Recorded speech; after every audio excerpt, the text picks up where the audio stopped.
Whoa, what's going on, people?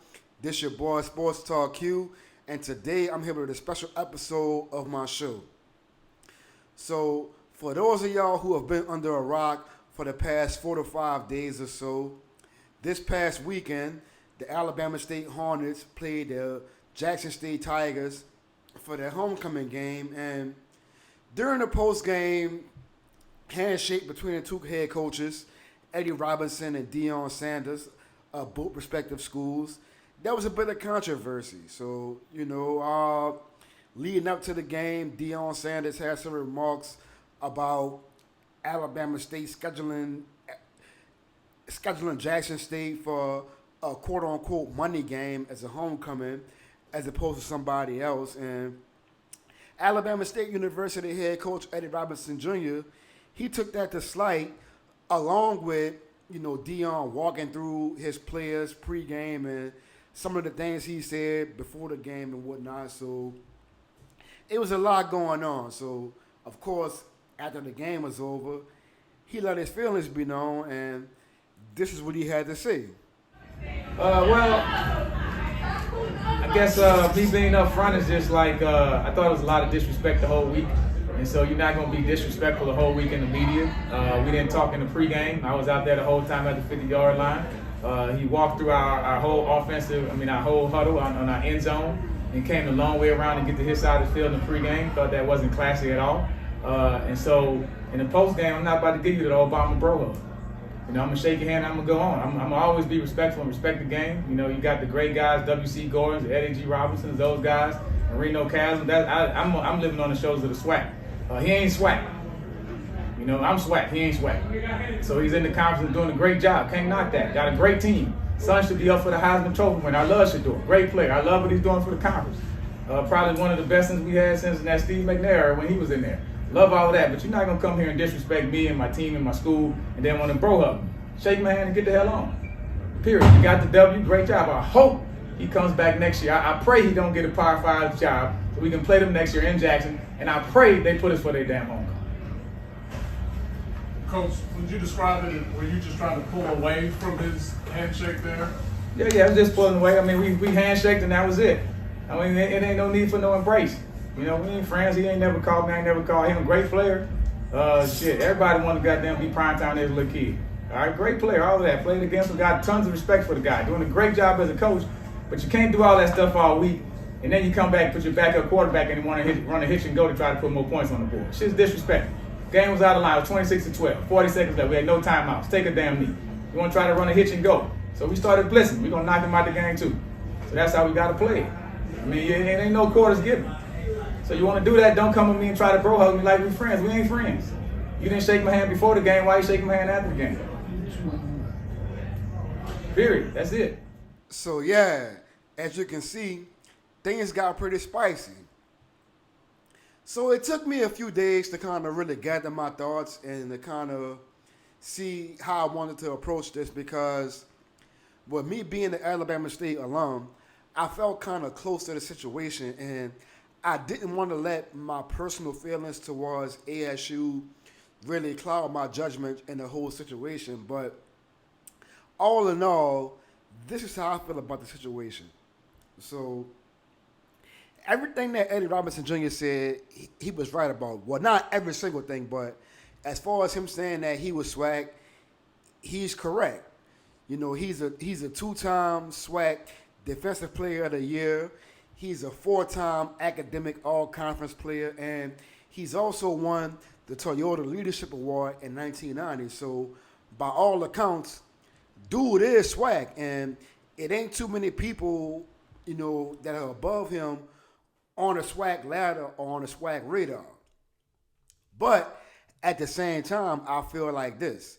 Deion Sanders, he came in 2020, 2021, whenever he became Jackson State head coach, and he pretty much brought a lot of attention to the SWAC conference, which previously wasn't on the conference. So, while I do feel like Eddie Robinson, has a legit gripe to feel like the way he felt, at the same time, you can't discredit Deion Sanders' contribution to the conference because before he got here, on the national stage, it wasn't that many people checking for us. And, he's brought our conference to a national spotlight and he's brought a lot of attention to the SWAC. So, you know, even though he didn't play in the SWAC or he hasn't previously coached in the SWAC, by all accounts, you can make an argument that, what he's done in the year and a half to 2 years, he can be considered SWAC.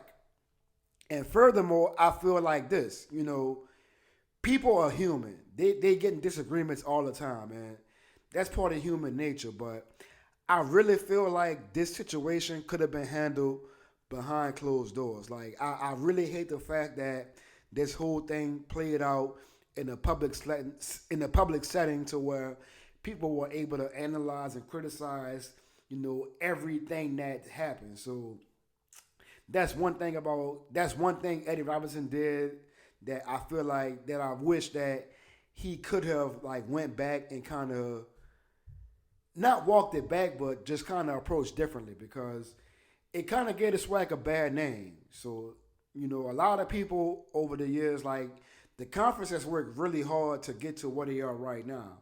And Deion Sanders, he has a lot to do with that. So right now, we have a lot of eyeballs and a lot of attention on us. And I just hate the fact that right now, the conference is being discussed in a somewhat negative light.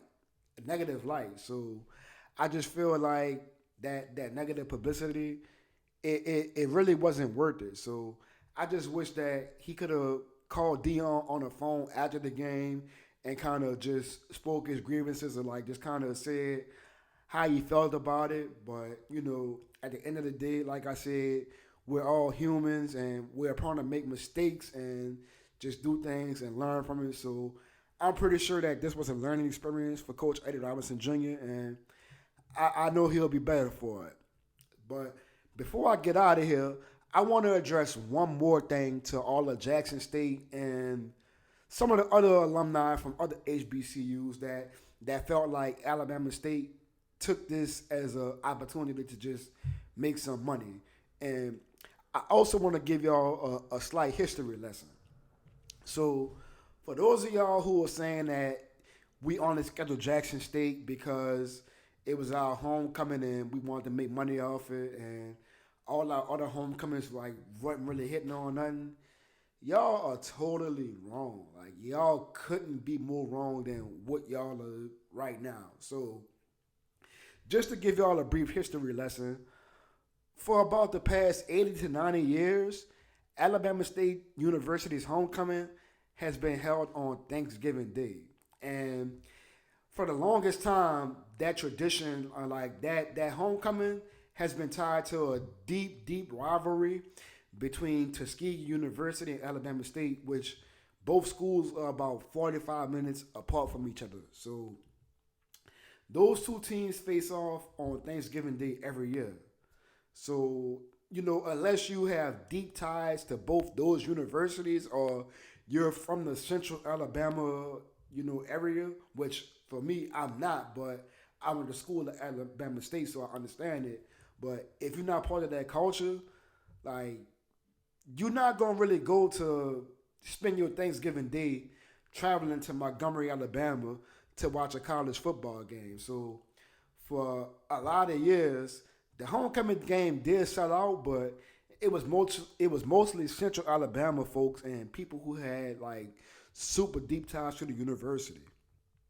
So for about the past 25 to 30 years, a lot of the students, they have been kind of advocating for the university to have a traditional homecoming game. And, they didn't want to buck the trend of the tradition. So, of course, they said no. So this past year right here was the second year in school history where the homecoming game wasn't on Thanksgiving Day. So for all y'all people that's saying that we chose Jackson State to have our homecoming to sell tickets and whatnot, that couldn't be further from the truth. If they would have picked the football team from the longest yard, if they would have picked the Little Giants, if they were to pick the team from fucking remember the Titans, or if they were to pick Milne, Pontchartrain, Goretti, Harrell, those are like New Orleans, youth football teams for those who don't know.